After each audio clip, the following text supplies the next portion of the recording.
Today we have a special lecture. There's a few people still Recording. coming, so before we introduce Professor Morris, I just wanted to say that next week we have some good lectures here in this hall. You have a sheet in the material that's in front of you.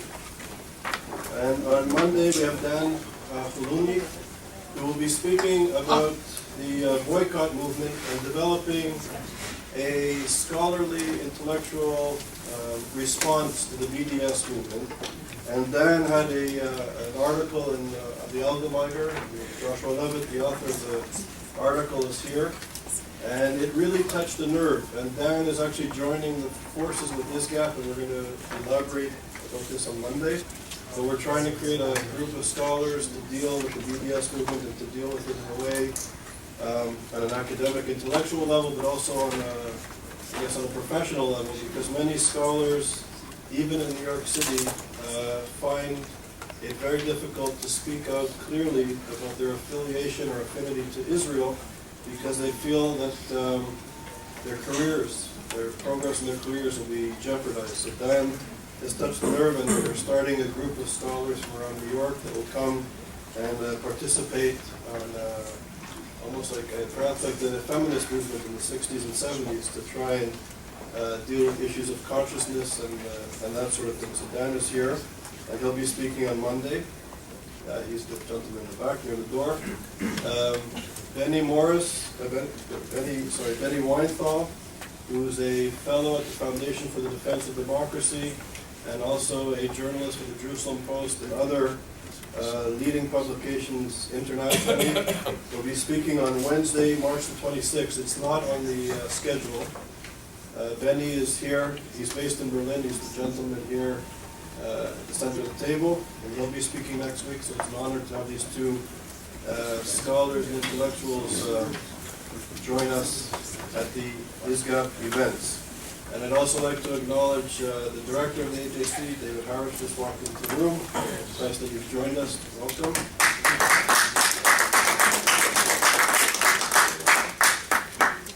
And today we have the distinct honor to have welcome back to ISGAP, a friend of ISGAP in our work, Professor Benny Morris. Benny Morris is currently a professor of history in the Middle East Studies in the Department of Middle East and History at Gurion University. He's been a leading figure and was a leading figure in the so-called New Historians. For over two decades ago, helped to reshape the understanding of the Arab-Israeli conflict. And he actually coined the term the New Historians to describe himself and others. Professor Morris graduated from Cambridge University with a PhD in modern European history and returned to Israel to work as a scholar, but also as a correspondent for the Jerusalem Post with my friend Mr. Weinthal. And he worked with the Jerusalem Post for 12 years. And in the 1980s began reading through Israeli government archives, and he turned his attention to the origins of the Palestinian refugee problem, which created all sorts of waves politically and academically. And he's also gone on to write very important books, including Righteous Victims, A History of the Zionist-Arab Conflict, the Israeli Border Wars, and the Birth of the Palestinian Refugee Problem Revisited. And he also wrote the book 1948, The First Arab-Israeli War. And as a fellow scholar, and welcome Benny back as a friend to ISGAP, it's really an honor for us because he's a scholar that has always stood brave and pursued truth through his research, and he continues to do so to this day. So it's really an honor to have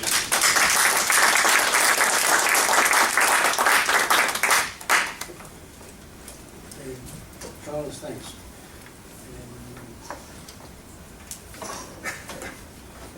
I was asked to talk about one aspect or one way of looking at the 1948 war, the first Arab-Israeli war, which I think is the most important among the Israeli-Arab wars, and in some ways, unfortunately, it's the issues opened up by that war have been reopened and are currently with us at a political level. I'm going to talk about 1948 as a jihad, as a holy war. in January 1948, a few weeks after the United Nations passed the partition resolution, and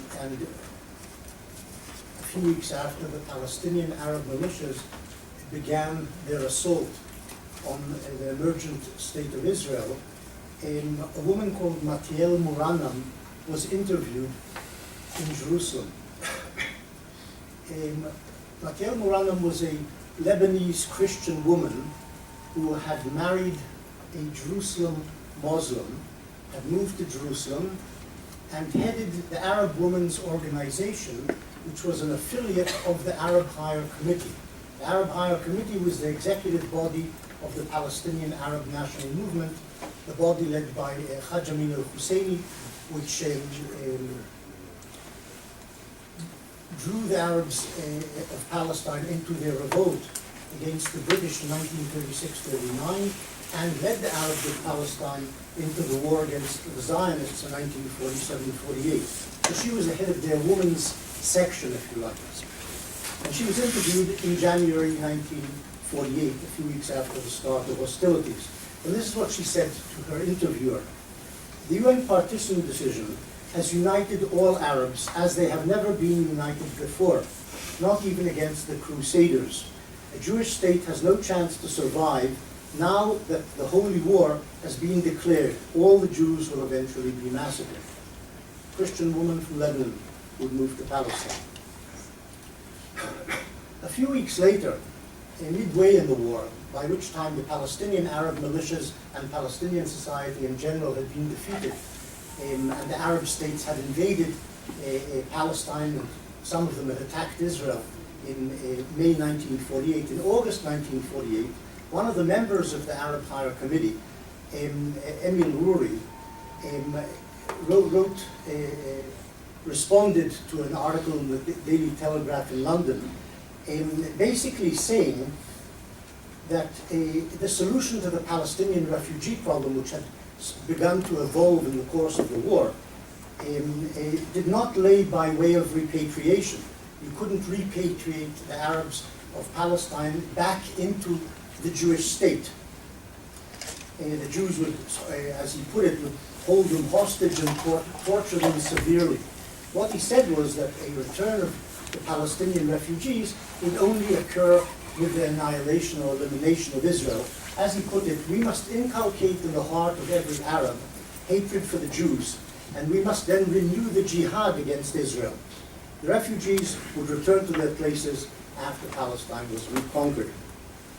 I gave you these two examples of the jihadist perception on the Arab side of the war.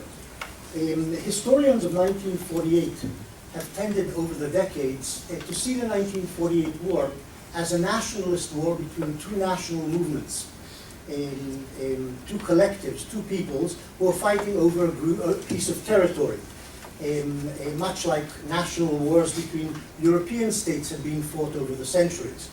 There was, of course, a difference when France and Germany were fighting over, say, in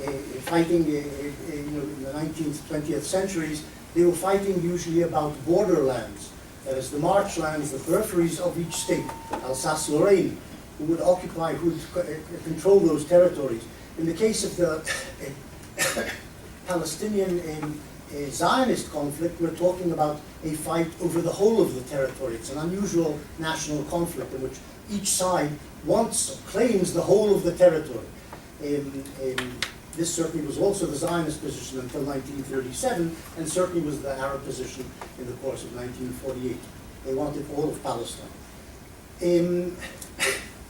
But I would say that the War of 1948, and this is a result of my research over the past few years, which produced the book 1948, sort of a general history of the war.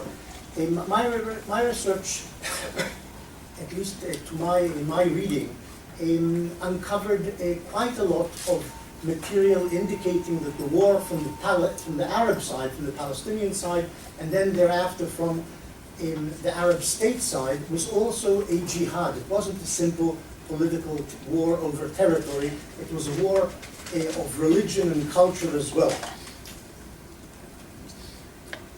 I'm saying from the Arab side because the Zionist side in 1948 was essentially a secular society. The Zionist enterprise in Palestine was essentially a secular movement. It was led by people who were essentially atheists or agnostics who had in effect rejected religion as part and package of the diaspora, which they had turned their backs on and fled from, and moved to Palestine to establish a new society and a state which would be secular. The demography of Palestine at the time in terms of the Jewish community was certainly 90+% secular and less than 10% religious. 10% would be a high figure probably for the number of people who would define themselves as religious in Palestine at that time. And not only were they very small in number, but they were insignificant in terms of influence. They didn't control any of the organs, pre-state organs or the new state organs after May 1948. So essentially from the Zionist side, the war wasn't being fought and wasn't conceived at all as a holy war, a war dictated by religious conviction or religious truth or religious purpose. The Arab society was different. Now, there are several methodological problems with looking at the war as also a jihad. I'm not saying it wasn't also a political war, I'm saying it was also a jihad, and perhaps prominently in many people's minds, primarily a jihad, but that's not clear. There are methodological problems in this. The first of them arises, in other words, to pin down the nature of the war in terms of the people who are fighting it on the Arab side. One of them is very simple, and that is that the Arab archives were all closed. The Palestinians produced no real archives, and the Arab states may have produced archives, but we don't know if they did because they're not open. So there may be lots of good documents in the Egyptian, Jordanian, Syrian archives and so on, but they're unavailable, inaccessible to all historians, not just Jews, not just Americans, but also Arabs. They're closed, as is the nature of dictatorships. You do not open their archives. That's one problem. The second problem is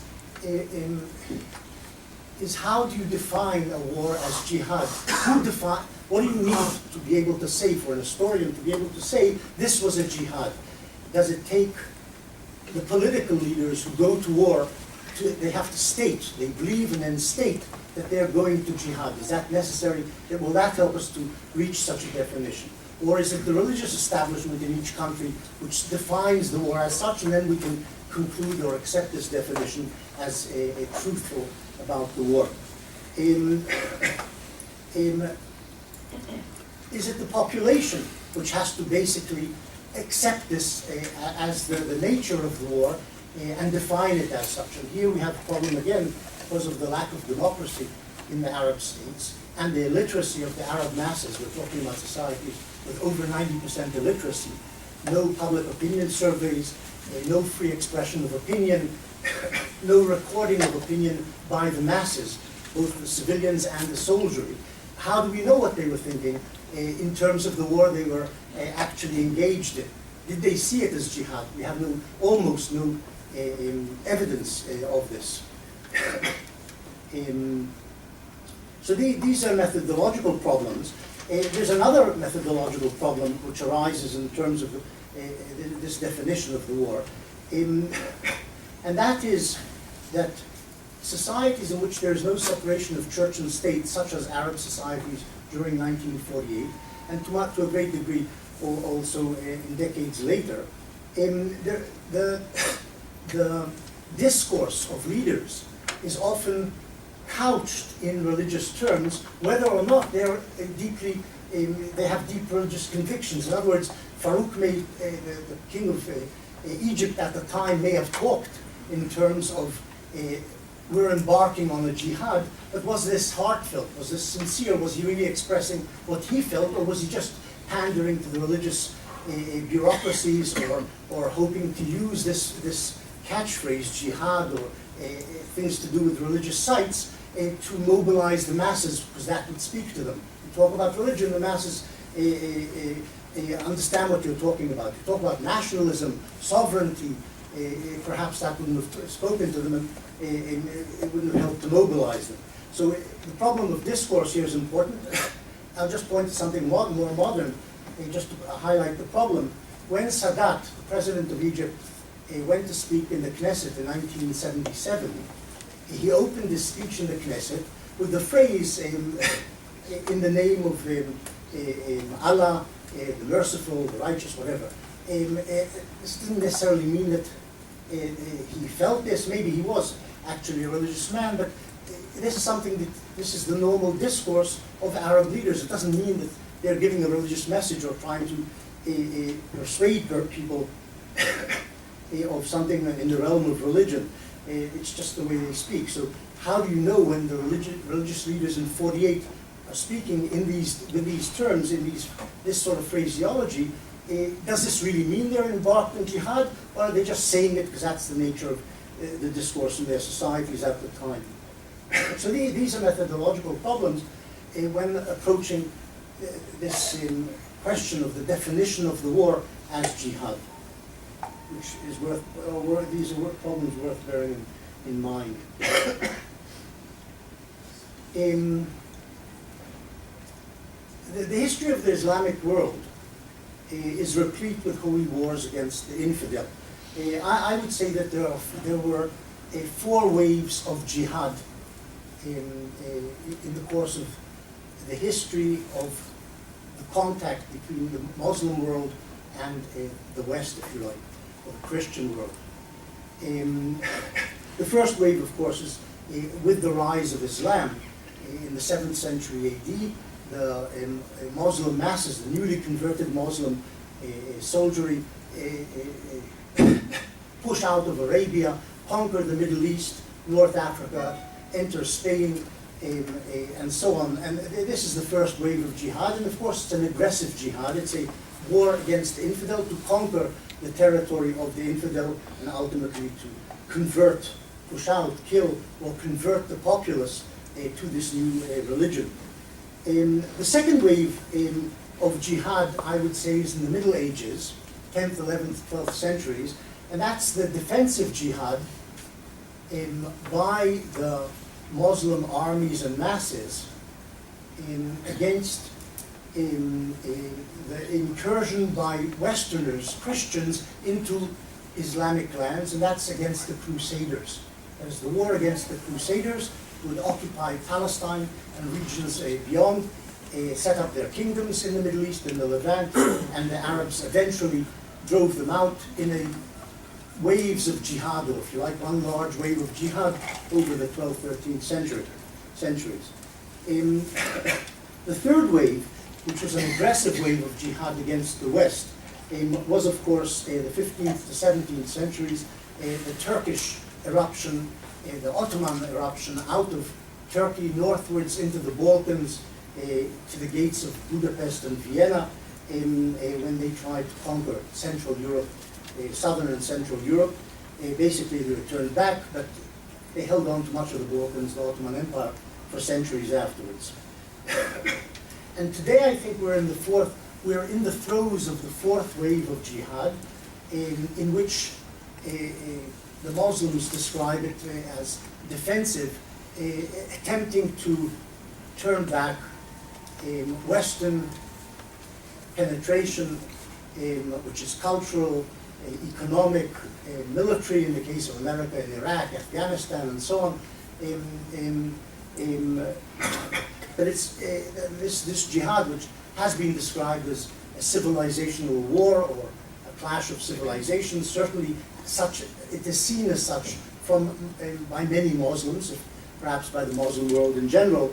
It stretches from the Philippines, where there are Muslim rebellion, there is a Muslim rebellion, through much of the Middle East, in Nigeria, the streets of the suburbs of Paris, in New York, as we know, etc.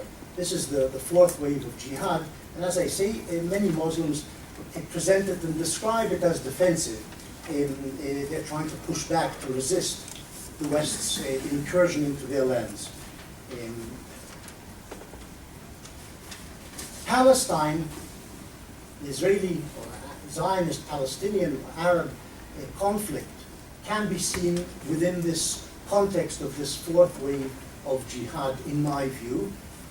Israel, Zionist entity in Israel, which were defined by the Zionists themselves, from Herzl onwards, as an outpost of the West in a barbaric area, if you like, a villa in the jungle or a villa in the desert. And so the Arabs also saw this as an incursion of Europeans into their domain, even a colonial incursion, as it's often defined by Arabs. And this is a major battlefront in this fourth wave of global jihad, in my view. Unfortunately, I would say also, from the Israeli point of view. One can include in this, incidentally, which is something I'm researching at the moment, one can include in this also the Turkish elimination of the Christian minorities in Turkey in the course before World War I, during World War I, after World War I, primarily the Armenians and Greeks. This can be also seen within this context of a resurgent Islam combating the infidel Christian world.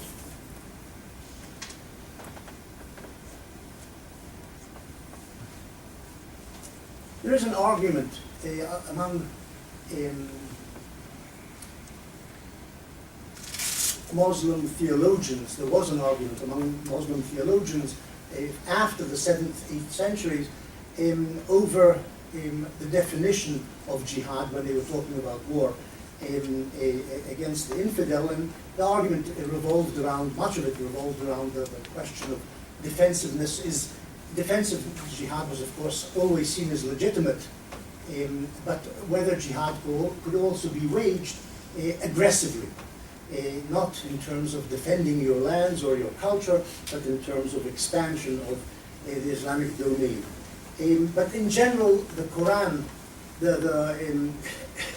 a summoning of jihad, of the Muslims to jihad, is embedded in a particular sentence in the Quran, which says, which calls on the believers to wage holy war against the infidel. It says in that sentence, and this is what it's all based on, if you like, fight those who do not believe in Allah or in Judgment Day, and who do not accept the true religion, even if they be the peoples of the book, meaning Jews or Christians, until they pay the jizya in submission and feel themselves submissive. In other words, you must wage jihad against the infidel until he submits, essentially, until he is conquered. That's what the theory, the theology of jihad is based on. The idea of jihad against the Zionist enterprise predates the 1947-48 war. In March 1936, I'll just give you several examples. In March 1936, the Speaker of the Iraqi Parliament, Iraq was already by then an independent state, a man called Said al-Hajj Tabib, he visited Palestine and called for jihad against the Zionists during his visit. A decade before, the Mufti of Gaza had issued a fatwa, a religious ruling, against land sales to Jews, arguing that the Jews were no longer wards of Islam, were no longer legitimate wards of Islam. They shouldn't be defended by Islam, and because they were apostates and infidels, and ruled against any contact, essentially, with Jews, meaning the Zionists in Palestine.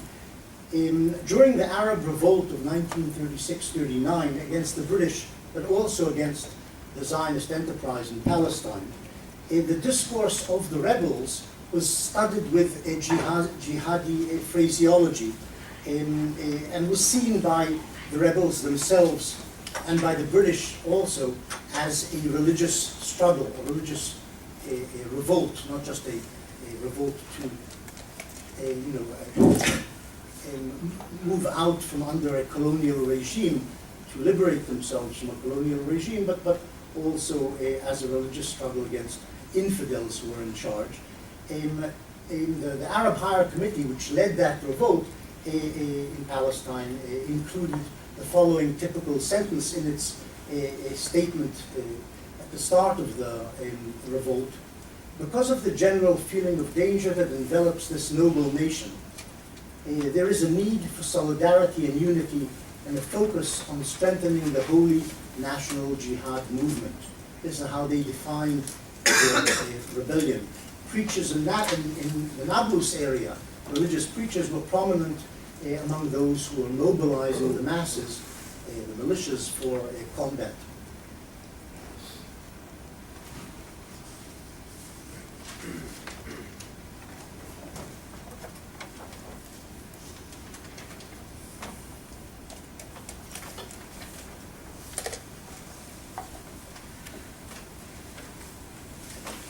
In 1947, in November, the United Nations passed the partition resolution. The response was by the Arabs of Palestine and by the Arab states surrounding Palestine was, of course, rejection of the partition resolution, which called for the establishment of two states, a Jewish state and an Arab state in a partitioned Palestine. They rejected it. And the day following the resolution, on the 30th of November, the Palestinian militias, in very disorganized fashion, began to shoot, and thus opened the snowballing civil war, which was the first part of the 1948 war, the civil war between the two communities in Palestine, which, as I say, was followed in May 1948 by the pan-Arab invasion of the newly founded State of Israel. On the 2nd of December 1947, and this is the crucial date, and I think the crucial event, if you want, in the definition of what happened subsequently as a jihad, as a religious war on the Arab side, on the 2nd of December 1947, 3-4 days after the UN passed the partition resolution, the ulama, the Council of Theologians of Al-Azhar University in Cairo, which is the most prominent, the predominant religious body which issues religious rulings, fatwas, in the Sunni Arab world, which is the majority part of Islam in the Arab world. The Shia and the Sunnis are the majority in the Arab world, and the ulama of Al-Azhar, the council of wise men, headed by the rector of Al-Azhar, those are, if you like, the Pope of the Sunni Arab world. There are a few other centers of religious ruling, the Sheikh of Mecca and so on, but the most important, as accepted over the past 1400 years or so, is the, or since the founding of the university in the 10th century, is the ulama of Al-Azhar. On the 2nd of December 1947, they issued a fatwa which called on the Arabs, the Muslim world, all Muslims, to join a jihad in defense of Arab Palestine. The liberation of Palestine is a religious duty, as they put it, for all Muslims without exception, great and small. The Islamic and Arab governments should without delay take effective and radical measures, military or otherwise. This pronouncement by the ulama was repeated, of Al-Azhar, was repeated in April 1948, just before the pan-Arab invasion, perhaps in part as pressure vis-a-vis the Egyptian government and the other Arab governments to actually carry out this invasion, because they weren't that certain of what they were going to do in April. They only decided at the last moment, the Egyptians, to actually invade. The ulama of Al-Azhar issued in April a second fatwa reiterating the first one, and indeed they issued it again in December 1948, which was a time by which the Egyptian army had more or less been defeated by the Israelis. In other words, even in defeat, they simply said, we must continue this jihad, another round, that's essentially what they were saying. We must continue with it until the Zionist entity is crushed. The rector of Al-Azhar on the 15th of May declared the hour of jihad has struck, 15th of May being the date of the pan-Arab invasion, including the Egyptian army's invasion of Palestine. The hour of jihad has struck. 100 of you will defeat 1,000 of the infidels. This is the hour in which Allah promised paradise. And the ulama of Al-Azhar also spoke to the various reluctant Arab leaders, certainly by the end of the war, and they condemned to damnation any Arab leader who did not participate in the jihad. They were thinking especially of Abdullah, who was more or less backtracking and moving away from warfare by the last months of 1948. The jihadism of 1948 is accompanied by a strong dose of anti-Semitism. The Prime Minister of Jordan in 1947, Samir Rifai, was interviewed by a number of Western journalists, two Western journalists, British journalists who came to him, and he told them in autumn, just before the start of the war, autumn 47, he told them, the Jews are a people to be feared. Give them another 25 years and they will be all over the Middle East, in our country and Syria and Lebanon, in Iraq and Egypt. This is the Prime Minister of Jordan, Samir Rifai. They were responsible for starting the 2 world wars, he told the journalists. Yes, I have read and studied, and I know they were behind Hitler at the beginning of his movement.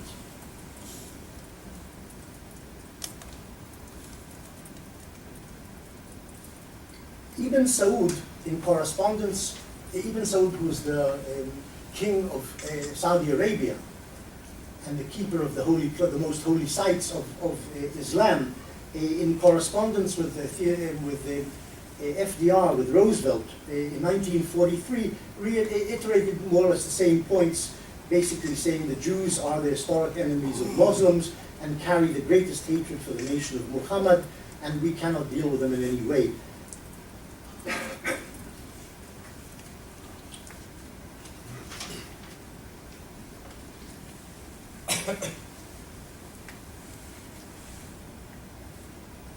During 47 and 48, as the war was impending and once the war was already underway, a number of senior Arab politicians harked back to the Crusades, to the Islamic struggle and success in the struggle against the European Christian invaders of Palestine 800 years before.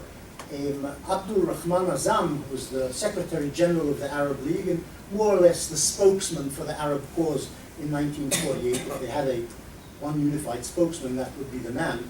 He wrote, "You the Jews," he didn't write, he said it to 2 Jews he met secretly, Abu Iban and another man called David Horowitz, who later became the head of the Bank of Israel. Abu Iban, of course, became the foreign minister of Israel. In 1947, they both worked for the Jewish Agency, and they met him secretly, Abdul Rahman Azam, and he told them, "You, the Jews, are a temporary phenomenon. Centuries ago, the Crusaders established themselves in our midst against our will, and in 200 years, we ejected them." Meaning that even if we don't succeed in this current struggle in 1948, your fate is going to be similar to the Crusaders. Shukri al-Kawakli, the president of Syria, the following year, during the war itself in 48, came out with similar statements about the Pan-Arab invasion. Overcoming the Crusaders took a long time, but the result was victory. There's no doubt that history is repeating itself. President of Syria in 1948. Riyad al-Sulh, the Prime Minister of Lebanon, said similar things also in 1948.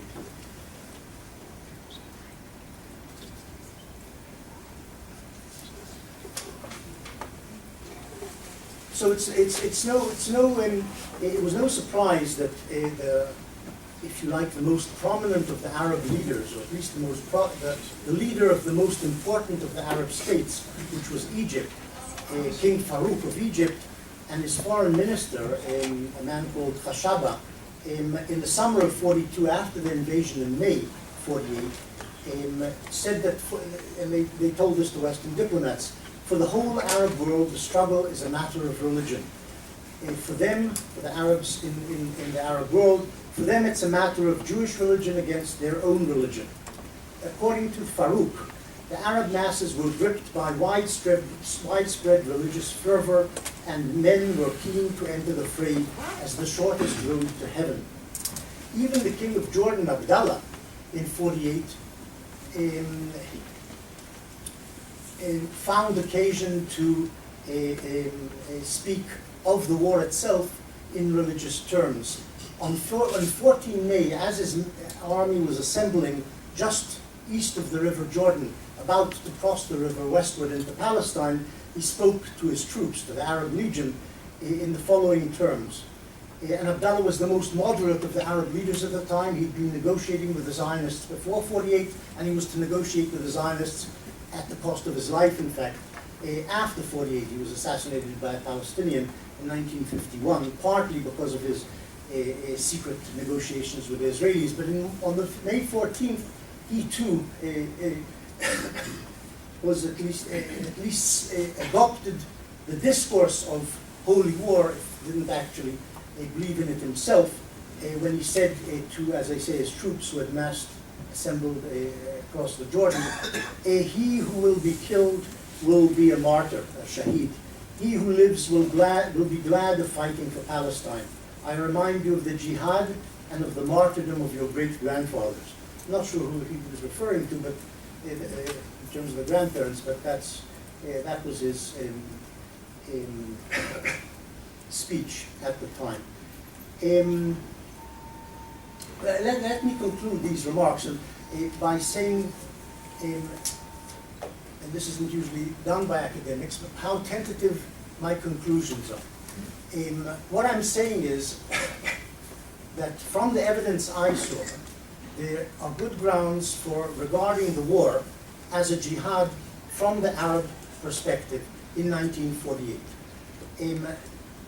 I've given you a little of some of the evidence. What really is necessary, and that I didn't do, I was researching the war itself, not various cultural aspects of the war, if you like. What is necessary probably if somebody wants to look in greater depth at this question of was it perceived as jihad, and was it jihad? Was it perceived by the Arab masses and leaders and religious establishments, and was it actually jihad? More systematic research needs to be done. There is the problem of closed Arab archives, but on the other hand, there is access to newspapers. There were newspapers in Morocco, in Tunis, in Syria, in Iraq. Some of them probably reported on sermons delivered at major mosques. This work needs to be done, a lot of legwork, to deepen our understanding of the jihadi nature of the 48 war from the Arab perspective. But my feeling is that the surface which I've scraped in terms of the evidence which I encountered gives us a good lead about the nature of the war in Arab eyes.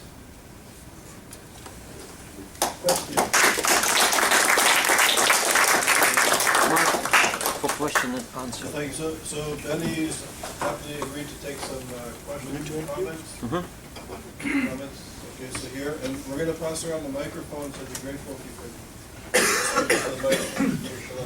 Thank you. Is this on? Yes, yes. Professor, in the course of your research, you come across the concept of the inalienability of Islamic lands, and if so, how that may affect the war at the outset and may continue to be a factor to the present day. I'm not sure it's something I've encountered in my research, because my research dealt with the past, or the 48 war, the 50s, and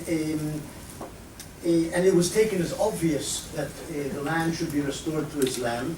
In the Hamas Charter, it says clearly from 1988 that lands which were once Islamic should revert to Islamic control ultimately. You do find occasionally, well, let me put it another way. In 1947, in that famous conversation, secret conversation between Abdul Rahman Azam, the Secretary General of the Arab League, and Abba Eban and David Gurewitz, the two Jewish agency representatives, Azam said something interesting from the historian's perspective.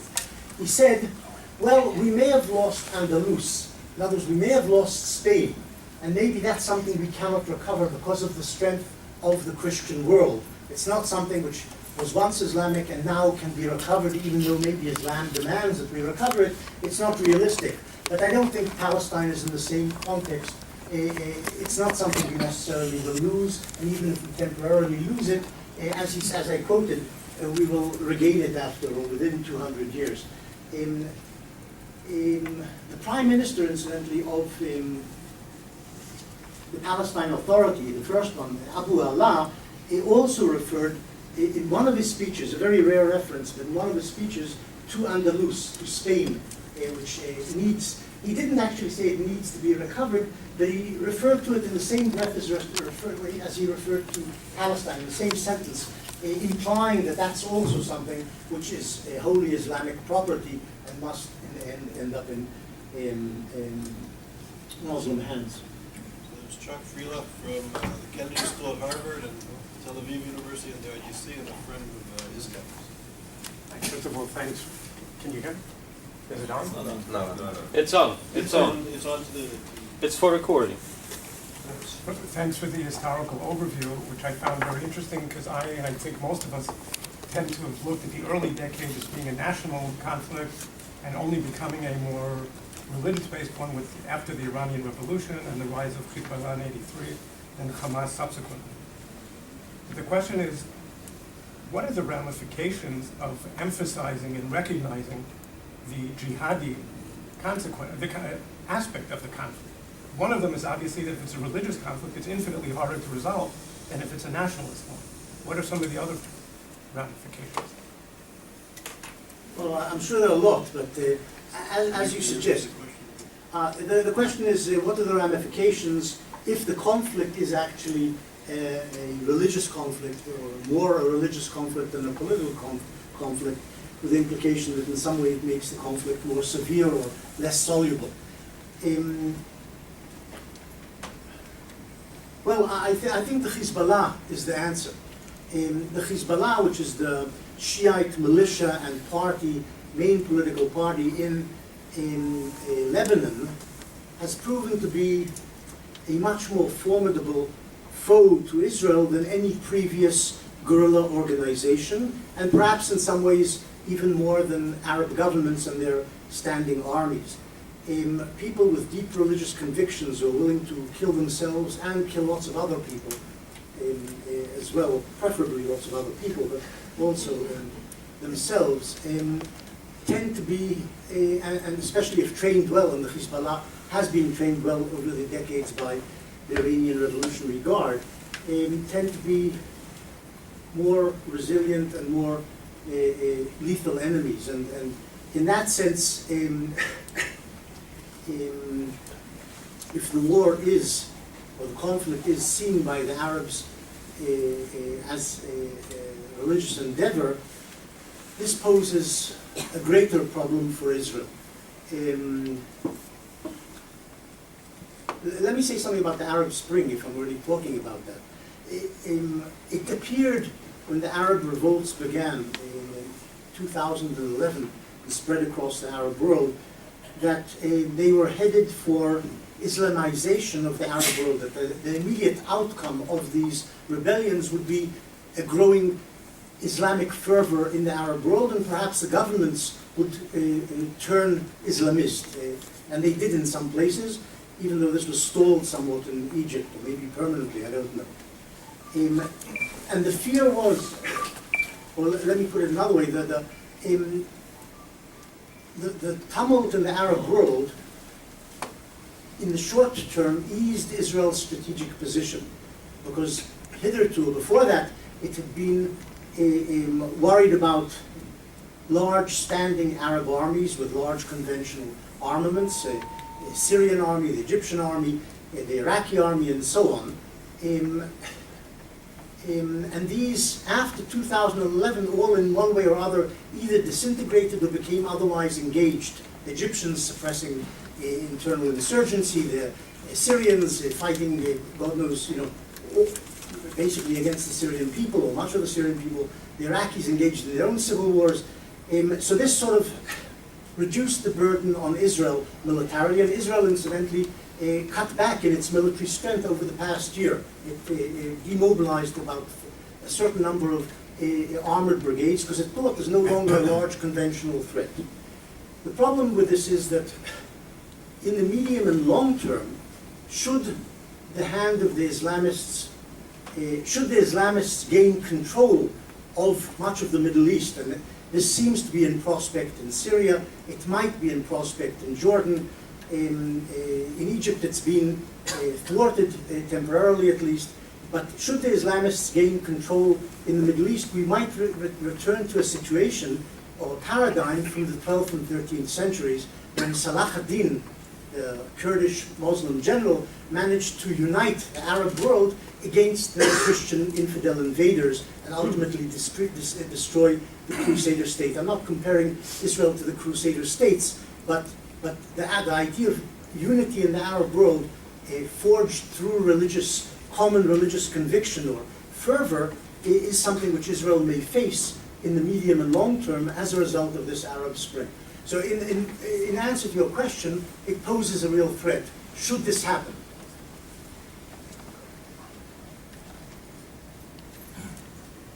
Hi, Benny. Open flumps also. I'm an admirer of yours and I coach you all the time, but I was rather disappointed actually by your statement that your conclusions here are so tentative. Maybe I overstressed them. I'm not sure why they're tentative.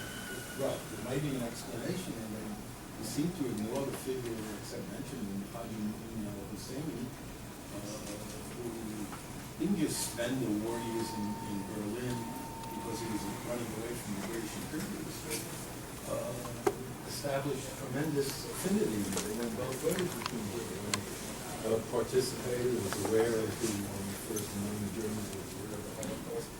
And there's a great, there's significant literature now on that factor. Jeffrey Herf's book, Arab Propaganda. And there's a new one by Barry Rubin. And the which latest just one came by out. Rubin. Prior to that, this guy Kunzel. So there's a huge amount of documentation showing that it was precisely the Islamist slant of Husseini that attracted, the Hitler found, so the Nazis found positive. There was a significant historical background to that, going all the way back to the First World War. But the fact is that the Palestinian national movement was led by a Nazi. Yeah. And if they had succeeded even before that, there were preparations for another Holocaust in the Second World War if Rommel had won Allied remains. What more do you need? Now, I'm not sure the definition of Husseini as a Nazi is right. I think the definition of him as an anti-Semite is right. This was the common ground. It's not that Hitler was enamored with Islamism. Hitler liked a fellow anti-Semite to be in charge in the Arab world if that worked out, or at least as an ally in the Arab world. But I think the significant point about Husseini, in connection with what I was talking about, is that Husseini was a cleric. He was a Muslim cleric. And it's very unusual in the 20th century or the 19th and 20th centuries for a national movement to be led by a religious figure. The only one I can think of is Macarius of Cyprus. He was an archbishop who led the Cypriot Greeks. But clerics do not lead national movements in the modern world. And when they do, it shows us something different about those national movements. And in the case of the Palestinian Arabs, I think this was commensurate with or corresponded with the amount of Islamic undertone which governed or was present in that movement, in the Palestine Arab national movement. I think that's the point. Him being a cleric was symbolic and embodied this religious fervor, and he was able, of course, to mobilize the masses using exactly that, the religious argument, the Jewish threat to the Muslim sites, and so on. But if I want to be historically fair, and I would like to be, about the Husseini issue, I think he liked Hitler's anti-Semitism, found a common cause in it, but I think his primary drive when aligning with the Germans was that they were the enemies of the British and would help the Arabs to cast out the West from the Middle East, British imperialism, and allow him to have an independent Palestine governed by him. I think this was the major drive, but the anti-Semitism was there as well. That's how I would put it. Concludes quite different. No, the Herf book deals with the Herf book deals with broadcasts from Germany in Arabic, some of them by Husseini, to the Arab world, in which he calls for jihad and killing Jews. Obviously, this is what he wanted. But it doesn't mean that he wasn't impelled by his desire to get the British out of the Middle East. Professor, I'm somewhat bemused by your presentation in terms of the definitional element of jihad. It is my understanding, and I think the common understanding, is religious war. General, okay? Now, in law, for example, I think Cardozo said, don't be bemused by the tyranny of labels. Now, whether you call it jihad or not, if you have a religious war, and particularly in the context of jihad, the animating element there, it's a defensive war in terms of, as you indicated, we've got to expel those who have invaded our territory, rightly or wrongly. Why defensive? Because that would be war of annihilation. He who draws a sword against me, I better destroy him, etc., as opposed to my attacking him. What difference, why don't we accept their definition of I am engaged in a jihad, a war of extermination? How else would you define it? Give me your alternative. And the second question is, I have ordered your book, the revision, and I was wondering in what basic ways has there been a revision of your original text? I'm waiting to get it. In other words, you're defining this as jihad. It's almost, to me, almost condescending in terms of whatever way you call it, wasn't it a jihad? They have considered this. Yeah, no, I think I said that. I think from the Arab perspective, the struggle to this day, maybe even more deeply in the present days, is that the war has a large religious component and may even be essentially a religious cultural war. And in 48, it certainly obtruded. The religious element was very important in waging the war, as I said. I don't think, I seem to hear from you, that the Israelis and the Jews should also define the war as jihad from their side. And I don't think that's the case. That certainly wasn't the case in 48, and it still is not the case, even though Israeli society has become more religious. Demographically, more Israelis are of the religious. What about the rest of the world? How would they define the 48 war? In other words, how would the United States, how would the EU define it? I think that's very important in the context of our current situation. It's not just we, it's the rest of the world. Yeah, but you have no argument with me. I wrote my book, 1948, in its conclusions, stresses that the war, as seen from the Arab side, was jihadi, and presumably the book is read by English-speaking people and will maybe come to see it that way as well. So there's no argument here between us. I do think that I know that the Obama regime and many Western regimes would prefer not to see, or prefer to believe that it's otherwise, that the struggle of Islam, or at least of Islamists against the West, is a religious struggle, but they prefer not to see that because they understand, as the speaker, one of the questioners suggested before, once the conflict turns religious, or if it's seen as religious, it's deeper, less soluble, and that makes it more problematic. Well, the Hamas Charter, for Okay. example. Well, I didn't understand what you were saying. Yes, the Question. Hamas Charter is Richard. important in this context also, but I was speaking about 48. I didn't understand what you said about revision. Yes. You're talking about the book about the refugees? That's what you're Yes. talking about? Yes. Well, Wait, this is a subject I like to speak about, so yes, but I just want to add one sentence on this point. I published the original book on the birth of the refugee problem, the Palestinian refugee problem, 1947-48 to 1988. I published a second revised version, which is what you're referring to, in 2004. The second version is twice as long as the first version, but much better in my view. And the concluding chapter is almost exactly the same. In other words, I didn't revise my opinions at all. It's just much longer because the material was enriched by archives which had opened in the interim. Yeah.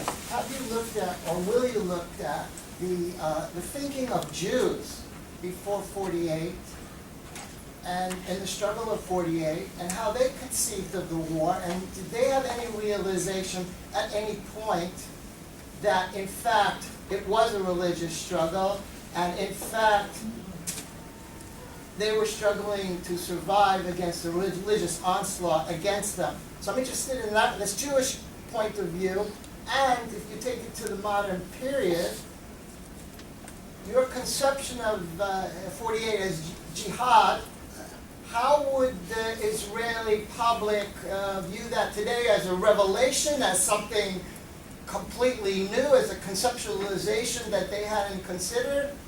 Okay, Where do we go with that? The Zionist movement was a secular political movement. Its leaders were secular politicians like Ben Gurion, Sharet, Weizmann.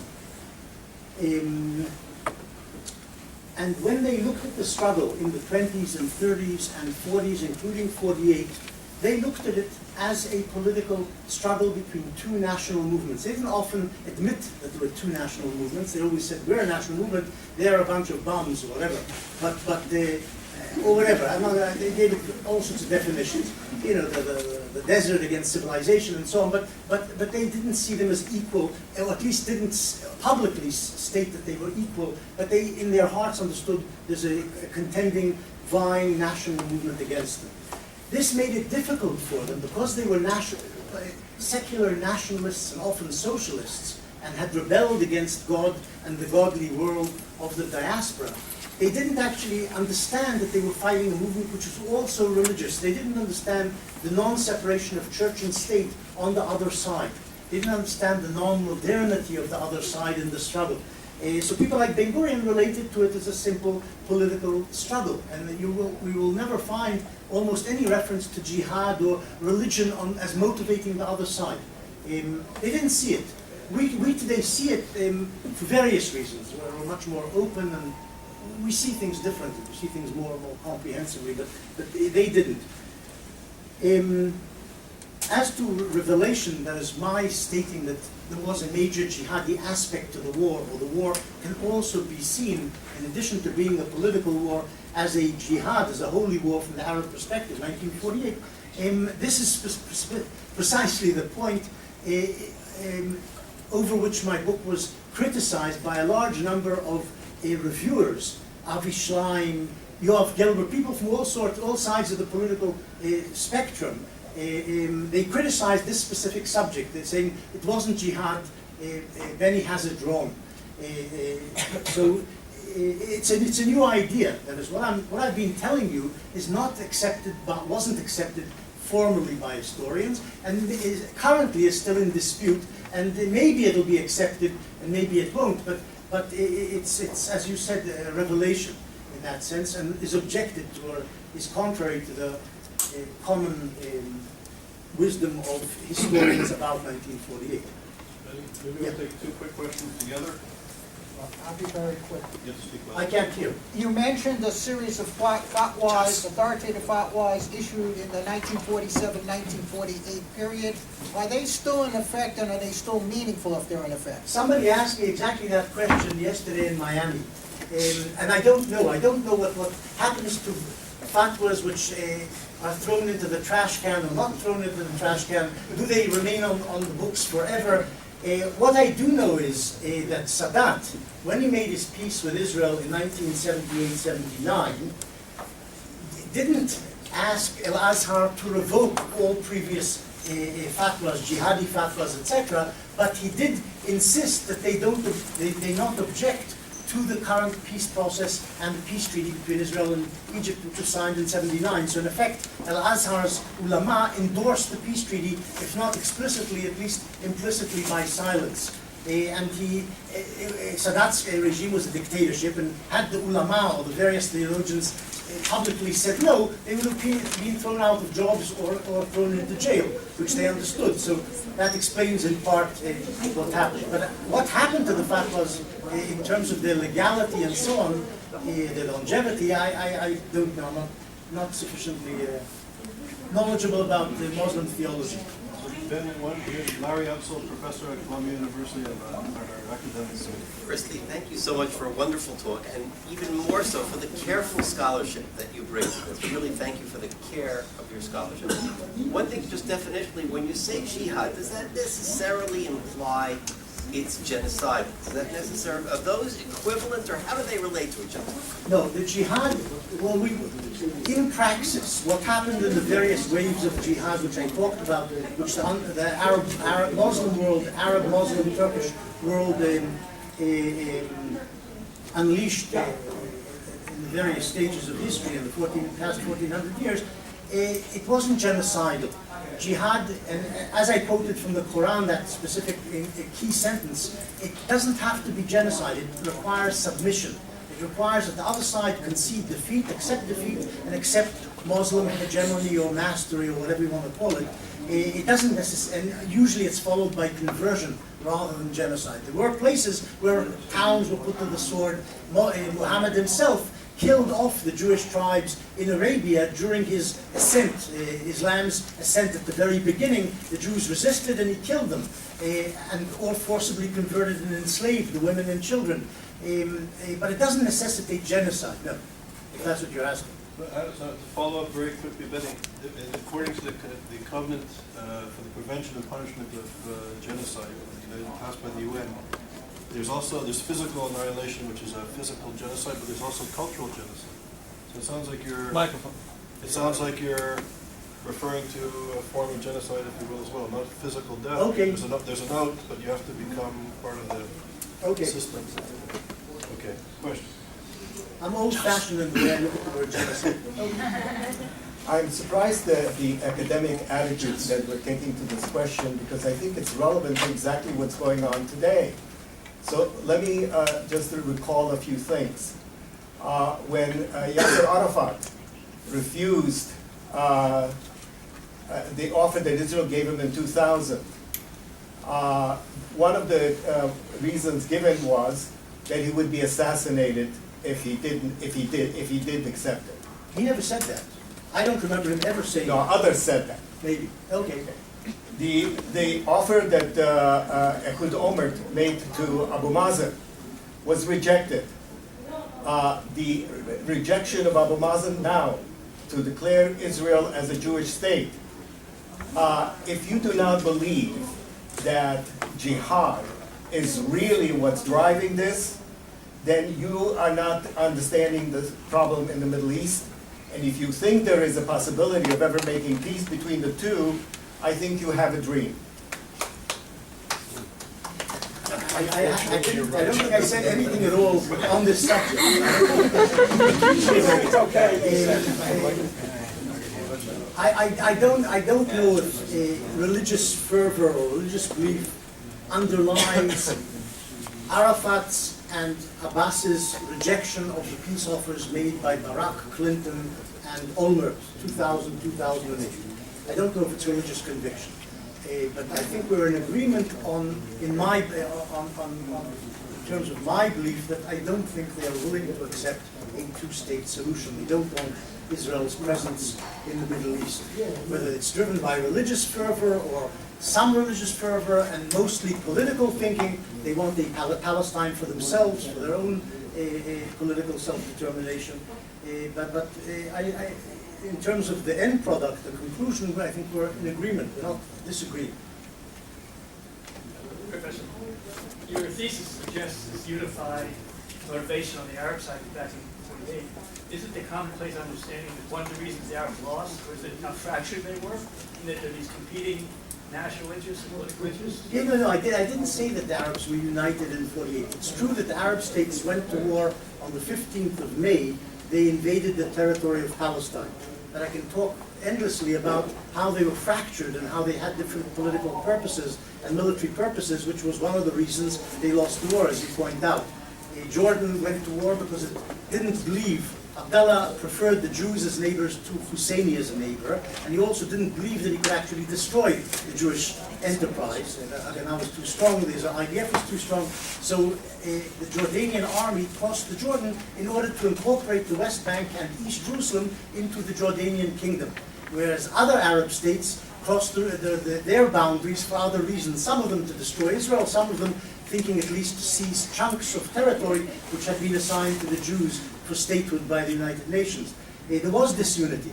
What I'm saying, I didn't say the Arab world unified around Islam in 48. Had they done that, like they did in the 12th and 13th centuries, perhaps they would have won the war. But they weren't unified.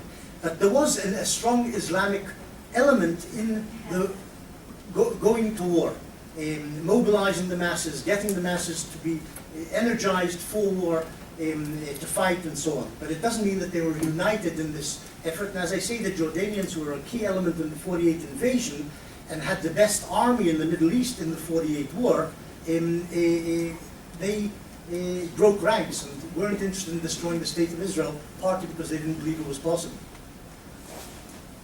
What do you think would be the results? What do you think would be the results and the ramifications if the Obama carried these processes? I don't think it'll go anywhere. That's the ramifications. Maybe there'll be a third intifada, maybe there'll be lots of things, but they won't reach a peace agreement. Because? Because on the ideological plane, as I said, I don't think the Arabs of Palestine, their elites, want to make peace with the Jewish state. They want all of Palestine for themselves. On the lower level, in terms of the strategy of negotiation and so on, there are wide gulfs between the two sides, and Israel, on that level, expanding settlements and constructing new settlements, as some of these hitnachaluyot are, aren't aiding. They're an obstacle to achieving peace. That is an obstacle in the negotiations. But as I say, even without that obstacle, they simply don't want to sign a two-state agreement. That's my view, but not everybody agrees with them. Can you cite other Arab leaders who proclaimed other motives for? Oh yes, in 1948. In 1948, it's an interesting fact, incidentally.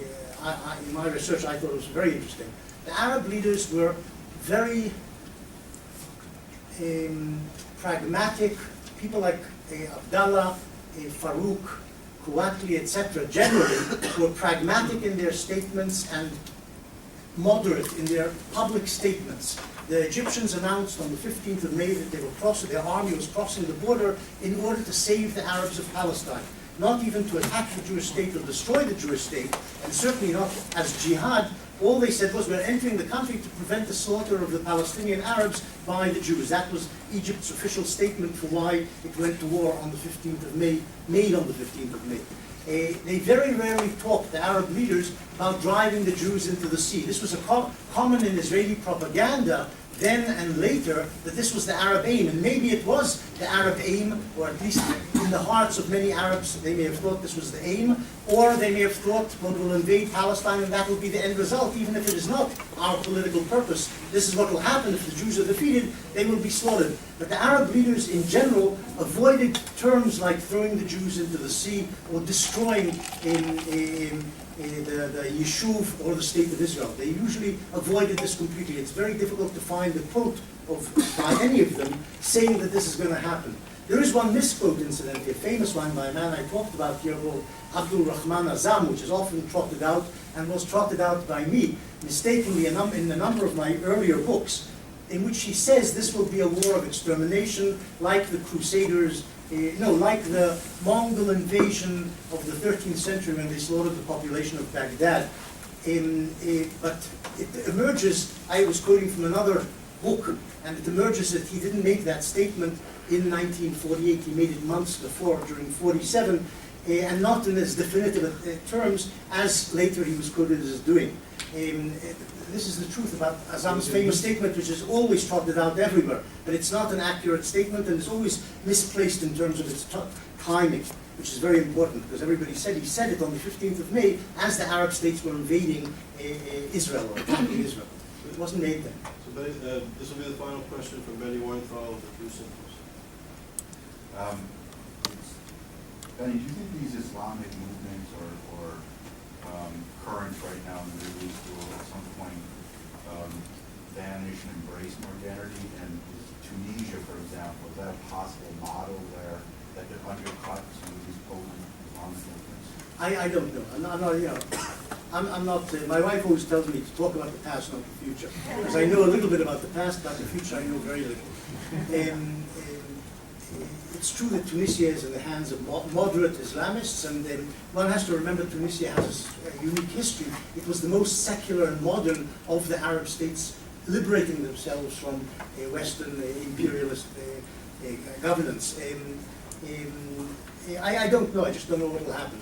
But I think the more interesting case, the more important case in terms of turning the tide of Islam or Islamism is the case of Egypt. And that's the one has to watch. Egypt is the weather vane of the Arab world. And if it's successful in suppressing the Muslim Brotherhood for a long period, that might be the model adopted in other Arab countries. If the military and the secularists fail in Egypt, that will return the Islamists to power probably in most of the Arab world. So, Benny, on behalf of ISGAP and everybody here, thank you very much for really appreciate it. Benny was actually at the University of Miami yesterday on his behalf, and he's traveling this semester, so thank you for all the efforts you made to be here. We appreciate it. Next Monday, we have Dan Faluni, who's giving, I think, a very important talk on sort of an academic response to the BDS movement. And then Benny Moitha will be here on the 26th, which I believe is Thursday. Next Thursday, at 5:30, the same time. Benny will be speaking about anti-Semitism in Europe, and he's really doing important work in that area. So thank you for coming. I hope to see you soon.